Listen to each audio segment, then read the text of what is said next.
আজকের রেসিপি বাসন্তী পোলাও। গোবিন্দভোগ চালটাকে ভালো করে জল দিয়ে ধুয়ে নিয়ে এর মধ্যে হলুদ দিয়ে এবার জল দিয়ে দেবো, জল দিয়ে ভালো করে মিশিয়ে নেবো। এইভাবে এবার আধ ঘন্টা রেখে দেবো। আধ ঘন্টা পরে চালটা ভালোভাবে ভিজে গেছে, যতটা জল দিয়েছিলাম জলটা চালের টেনে নিয়েছে। এবার একটা ডেচকির মধ্যে আমি জলটাকে ভালো করে ফুটিয়ে নিয়েছি, তার মধ্যে চালটাকে দিয়ে দিচ্ছি। চালটা যতক্ষণ না 80% হবে ততক্ষণ ভালোভাবে এবার আমার চালটা 80% হয়ে গেছে।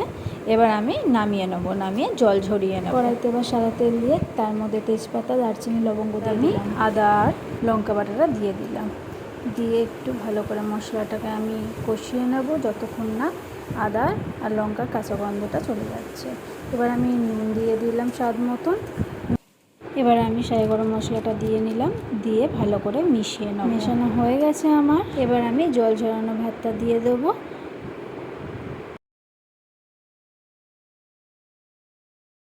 এবার ভাতটা আমার দেওয়া হয়ে গেছে। এবার ভালো করে মিশিয়ে নিতে হবে মশলাটার সাথে মেশানোর পরে এবার আমি চিনি দিয়ে দেবো। চিনিটা দিয়ে মিশিয়ে দিলে ব্যাস হয়ে গেল ঝরঝরে বাসন্তী পোলাও। নুনটা আমি মশলা কষানোর সময় দিয়ে দিয়েছিলাম, চিনিটা এবার দিয়ে নিলাম। রান্নাটা আমার হয়ে গেছে। এবার কাশ্মীরি আলু দমের সাথে পরিবেশন করব।